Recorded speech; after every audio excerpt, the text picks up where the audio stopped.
So for the Blue Ocean Project, our group decided that we want to take a bigger look at one of the major contributors of global warming, and that was automotive vehicles. Now, we saw that the fuel type of a vehicle plays a significant amount in determining how much that vehicle produces in terms of its greenhouse effect. And what we saw was that natural gas actually produces the least amount of emissions compared to, say, gasoline, diesel, or electric vehicles. Now, only about 0.7% of all U.S. manufactured vehicles are actually natural gas, and that's about 170,000 compared to about 230 million vehicles, in the United States.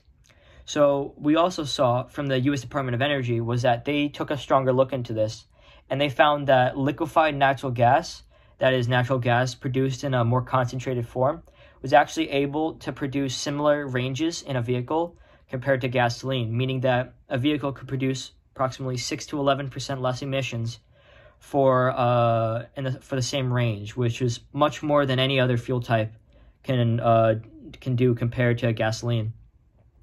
So we also saw from the Department of Energy was that they recognized three vehicle types that are natural gas powered. So one was dedicated fuel cars that run solely on natural gas. The other was biofuel cars that can use both gasoline and diesel whenever they choose, and then dual fuel cars, which use it for ignition assistance. Both dual fuel and biofuel cars would be typically used for long haul purposes and large trucks, as they use the least amount of natural gas, and by using liquefied natural gas, that they can also have a significantly longer range than, say, a regular natural gas vehicle, and has similar range to gasoline-powered vehicles. So what we saw also were the appliances that are being thought of or planned for natural gas vehicles in the future. And we saw that natural gas vehicles have a wide variety of ranges that it can be implemented in the United States because of its vast uses that it can be used for. And so what we saw that shorter range cars, the dedicated fuel cars, can be consumer cars, typically for your average American family. Larger vehicles, such as like small trucks and RVs, can use dual fuel that are typically more fuel efficient and better for long haul than short range. And then the largest trucks, such as the 18-wheeler you'll see on the highway, will be biofuel for long range shipping between states. And this way that a large portion of the United States automotive industry can be covered by natural gas vehicles. However, it is noted that natural gas is not a sustainable resource such as like wind and solar energy, and that eventually it will run out. And as it stands right now, without large amounts of natural gas vehicles on the road, that you will see an end to natural gas in about 50 to 55 years as it stands with the current known reserves.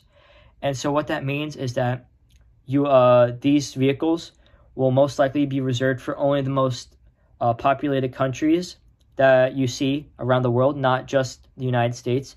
So maybe possibly India or China or one of those countries that have very little environmental regulations, that this type of vehicle can do tremendous wonders for their countries, especially during the monsoon season where you see large amounts of population and smog that can cause large amounts of injuries to others.